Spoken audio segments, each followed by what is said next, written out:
बोलूंगा, Okay. उसके बाद जितना चाहो आप बोलिए। अच्छा बोलिए, यादव जी बोलिए, बोलिए।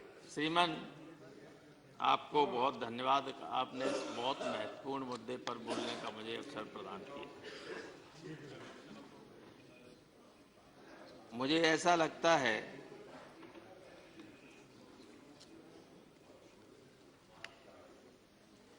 कि प्रधानमंत्री जी ने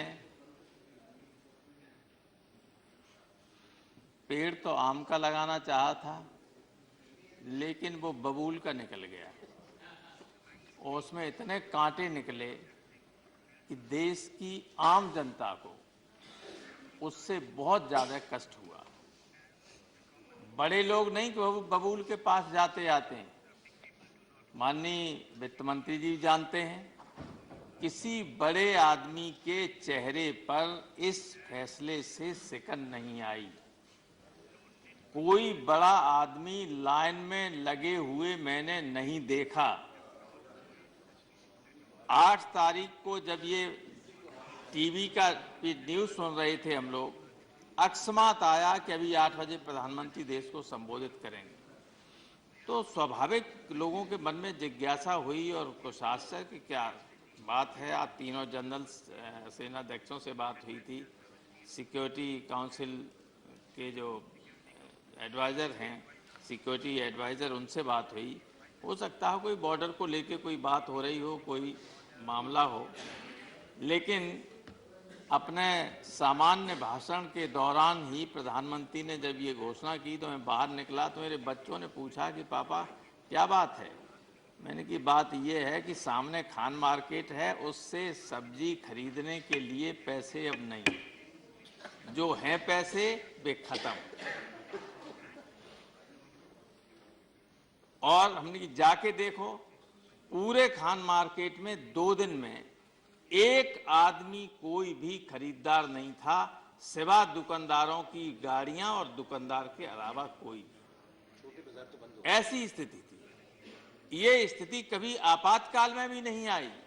शरद जी जेल में थे और लोग जेल में थे, मैं तो बाहर था, लेकिन नेताजी और कमांडर अर्जुन सिंह भदौरिया, हमारे आरएसएस के कई नेता थे, वे जेल में थे। उनके लिए हम लोग डबल रोटी मक्खन सब ले जाते थे, उनको दिक्कत नहीं होती थी। लेकिन इस इमरजेंसी में ये दिक्कत हो गई कि आदमी अपना पैसा लेकर ही भिखारी बन गया, बैंक के सामने खड़ा है कि मेरा पैसा है, उसकी जगह मेरा पैसा दे दो। ये स्थिति कभी किसी ने सोची नहीं थी कि आएगी। हम या कोई भी बार बार नाम लिया है, बीजेपी के नेताओं ने नाम लिया है, बहन जी का नाम लिया है, मुलायम सिंह का नाम लिया है। अगर पैसा के बल पे कोई चुनाव जीतता तो कांग्रेस सत्ता में रही नहीं, हारती। आप 13 साल सत्ता में रहे अटल जी, आप चुनाव कैसे हार गए थे? अगर पैसे से ही चुनाव जीता जाता। पैसे से कोई चुनाव नहीं जीतता। चुनाव जीतता है जनता के मन में जान पहुंचने से। आपने देखा नहीं है, आप अभी शहर में हैं। मैं जब दिल्ली से चला इटावा के लिए और जैसे ही जमुना एक्सप्रेस वे से नीचे उतरा तो पहली छोटी सी एक बैंक है कुबेरपुर में, आगरा जिले में, उसमें इतनी लंबी लाइन लगी हुई थी और उस कॉलेज पे है बैंक, उसके ऊपर पुलिस खड़ी हुई थी, नीचे भी पुलिस थी। सब पूरी पुलिस को लगाना पड़ रहा है बैंकों के आसपास। लॉ एंड ऑर्डर की स्थिति पैदा हो रही है, क्योंकि मैंने उसमें देखा गाड़ी को रोक के कि सब गरीब आदमी थे, आधे से ज्यादा महिलाएं थीं।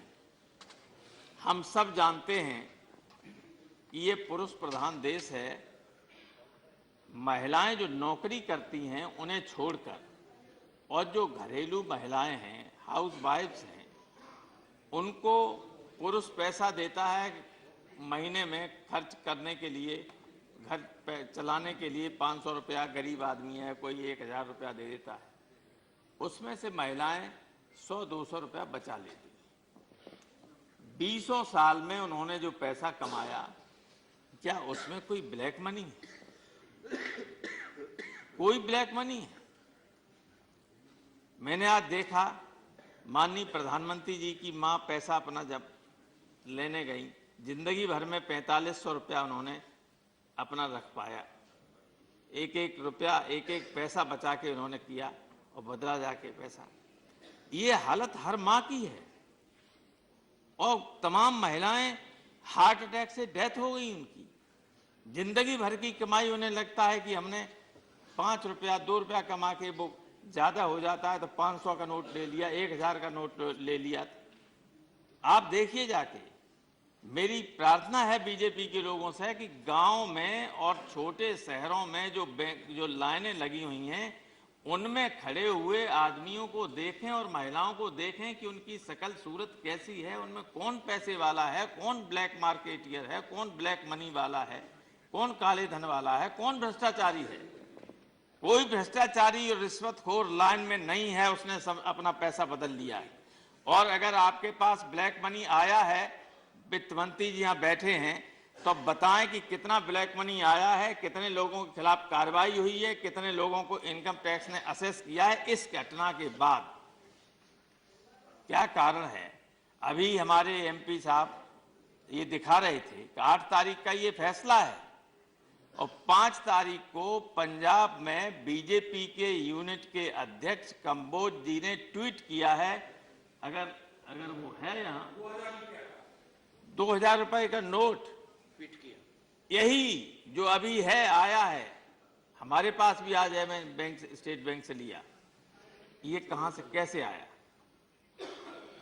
ये बहुत ही चिंता की बात है। कहीं न कहीं इसमें बहुत बड़ा घपला हुआ है। आपकी जानकारी में नहीं होगा, लेकिन इसकी जांच जरूरी है। इसकी जांच इसलिए जरूरी है क्योंकि इससे जो मंशा है वो मंशा ही फेल हो गया। 10-12% लोगों के पास इस देश की 90% पूंजी है। 90% लोगों के पास तो कुछ नहीं है, खाने पीने का है। तो जो 10-12% हैं उनमें से बताइए कौन लाइन में खड़ा है, किसका पैसा है। और आप ये करके क्या करना चाहते हैं? आपको मालूम है कि असली टाइम था, फसल की बुआई चल रही है, किसान को खाद नहीं किसान ले पा रहा है, बीज नहीं ले पा रहा है, और आलू की स्थिति ये हो गई। आप कहते नुकसान नहीं हुआ? हमसे पत्रकारों ने सुबह पूछा, घेर लिया बाहर, मेरा 10,000 बोरा आलू रखा हुआ कोल्ड स्टोरेज, एक पैसे का आलू नहीं बिक रहा है, सब सड़ जाएगा। अब ये क्या ब्लैक मनी का आलू था? मैं उसका व्यापार करता हूं, हर साल में 25-30 लाख रुपया बच जाता है, और तो कुछ है नहीं हमारे पास। अब की बार घाटा हो गया आपके इस कदम से। सारे कोल्ड स्टोरेज में इस वक्त बीज के लिए जो सीड रखा हुआ है आलू का, वो एक बोरा नहीं बिक रहा है। पूरा जो किराना का मार्केट है, जो सब बंद हो गए। एक दिन में पूरे देश में सैकड़ों करोड़ की सब्जियां फेंकी गईं, जो पेरिसेबल वेजिटेबल्स हैं, वो पर डे। शरद पवार साहब बेहतर समझ सकते हैं, बहुत ज्यादा अनुभवी व्यक्ति। पर डे पेरिसेबल सब वेजिटेबल्स को सड़ गई, फेंकी जा रही हैं, कोई लेने वाला नहीं है, खरीदने वाला नहीं है, पैसा नहीं। और ये कहां से, आप किसने राय दी कि 2000 का नोट छापें?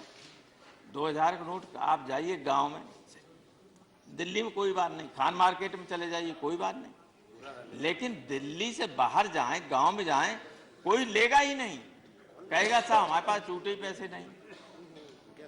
और दूसरे, इन बड़े नोटों से को बहुत आसानी से जेब में डाल दीजिए, 2 लाख 4 लाख रुपया लिए चले जाइए, हाथ में ऐसे डाले हुए, और चाहे जिसको दे आई पता ही नहीं चलेगा। इलेक्शन कमीशन भी नहीं ढूंढ पाएगा। पहले ये 9 तारीख से कम्युनिस्ट लोगों के पास पहले आ गया पैसा। सर, ये 9 तारीख से पड़ा हुआ है, कोई लेता ही नहीं, कोई नहीं ले रहा। और यही से मिला है, अपने बैंक से। दूसरे देखिए, मैं जो आनंद शर्मा जी ने बात कही वो वैसी बातें थी। मैं आपको व्यावहारिक जो दिक्कत है, मैं वित्त मंत्री जी आपको बाद में कुछ सुझाव दूंगा, लेकिन व्यावहारिक दिक्कत यह है कि जैसे जिसके पास ईंट भट्टा का मालिक है, सैकड़ों मजदूर काम करते हैं, उनको रोजाना पैसा दिया जाता है, बेचारों को प्रतिदिन पैसा मिलता है, उससे फिर शाम को वो अपना सब्जी लाते हैं, मसाला लाते हैं, रोटी बना के सब्जी तब खाना खाते हैं। अब वो पैसा देने के लिए नहीं, 86% आपने बंद कर दी, 14% अब 100% को कैसे कवर कर सकती? सारे मजदूर भूखे मरने की स्थिति में हैं, सारे भट्टा मालिक, सारे कोल्ड स्टोरेज के मालिक, सारे फैक्ट्रीज के मालिक परेशान हैं। मैंने अखबार में पढ़ा कि एम्स में पैसा पकड़ा गया काला, सिक्योरिटी वाला पैसा सफेद करवा रहा था। सिक्योरिटी वाला अपने सिक्योरिटी के एम्प्लॉइज को तनख्वाह नहीं देगा, तनख्वाह देने जाएगा तो पैसा ले जाएगा तो एक आदमी के लिए ले नहीं जाएगा। अगर 800 एम्प्लॉई हैं उसके, तो 800 के लिए तनख्वाह ले जाएगा। आप उसकी गाड़ी को पकड़ने ये कहें कि ये ब्लैक मनी है, ये काला धन बांट रहा था, वो तनख्वाह दे रहा है, आप कह रहे काला धन बांट रहा है। जिनको पकड़ना चाहिए उनको पकड़ नहीं रहे, जिनको पकड़ना चाहिए उनको प्रेशर दिया जा रहा है। लाखों करोड़ रुपया आपने राइट ऑफ कर दिया लोगों का।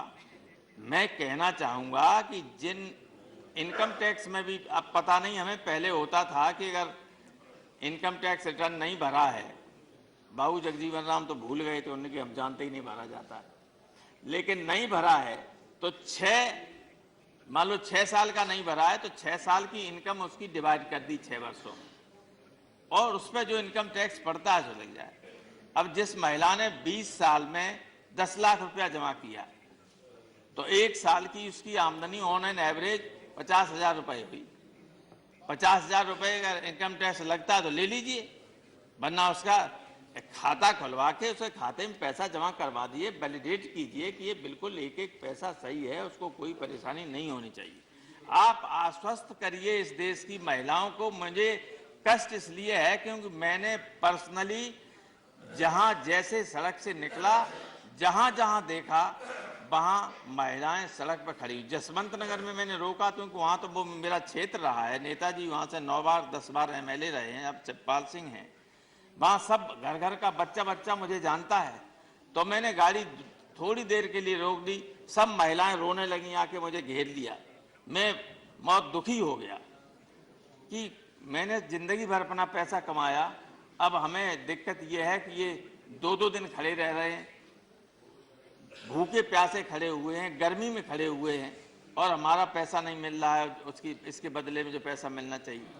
आपके पास, आपको करना था तो पहले पूरी करेंसी को आपको छपा लेना चाहिए था और उसकी आपूर्ति हो जानी चाहिए थी, और द मोमेंट जैसे ही आपने लागू किया वैसे ही वो सारी बैंकों में उपलब्ध होता तो ये दिक्कत नहीं आती आपके सामने। दूसरे ये है कि एक बहुत बड़ा तर्क ये दिया जा रहा है कि ये फेक करेंसी आती है, आतंकवादी उसका यूज करते हैं। क्या आप ये समझते हैं कि हमारे दुश्मन देश इस बात का इंतजार करेंगे कि 2 महीना बाद इस करेंसी की नकल करें? ऑलरेडी आ गया है, आ गया। बेंगलुरु और में आ गया। सबसे खतरनाक चीज ये है कि जब आपके पास, लोगों के पास करेंसी नहीं है, इस वक्त जो नकली करेंसी आएगी उसको आदमी हाथों हाथ ओरिजिनल समझ के ले लेगा, और इतना आसान पूरे देश में करेंसी फैलाना, आतंकवादियों की या फेक करेंसी को फैलाने का कोई आसान समय हो ही नहीं सकता जो ये है इस वक्त। इस पे इसकी क्या गारंटी है कि पाकिस्तान आपकी अनुमति लेके छापेगा, या और कोई देश है वो आपकी अनुमति लेके आपके इसका नोट का? और ऐसी तो कोई बात नहीं होती है कि इसमें कि वो छाप न सके। अब ये प्रचार किया जा रहा है कि इसमें तो ऐसी एक चिप लगी हुई है, चिप। अच्छा, अगर ये चिप लगी होती तो अमेरिका वगैरह आपसे जन कितना साल पहले ये चिप लगा देता। आ रहा है उस पे, ये सब चल रहा है।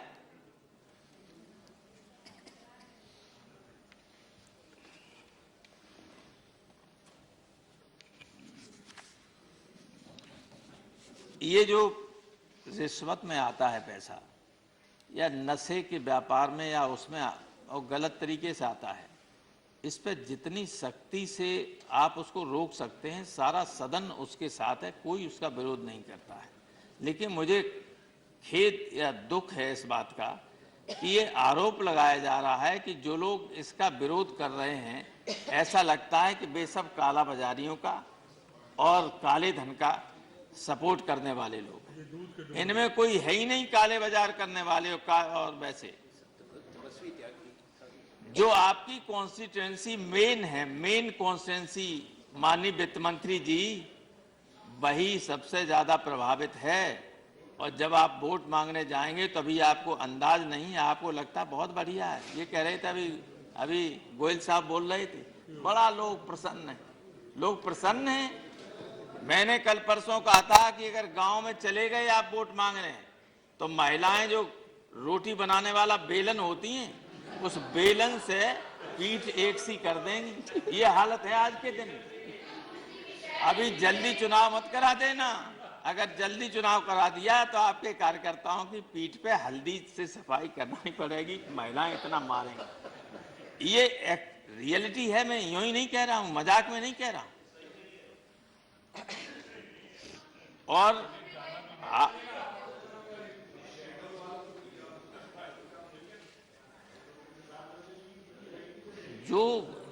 जो पैसा आ रहा है, जो जमा हो रहा है बैंकों में, आपने रिजर्व बैंक के जरिए कोऑपरेटिव बैंक्स पे पाबंदी लगा दी कि आप पैसा जमा नहीं कर सकते। आप जानते हैं कि गरीब और किसान जो है ज्यादातर पैसा कोऑपरेटिव बैंक से लेता है। अब कोऑपरेटिव बैंक पर रोक लगा दी, आप कोई पैसा ले ही नहीं सकते। सोसाइटी पर पूरी सोसाइटी 90% किसान कर्ज लेता है कोऑपरेटिव सोसाइटियों से, कोऑपरेटिव बैंक से। उस पर रोक लगा दी गई है कि कोई पैसा नहीं जमा कर सकता है। No, Professor Saab. लोगों को Professor Saab, I think you can continue your speech at 2 p.m. Yeah. The House stands Thank you, adjourned sir. till 2 p.m.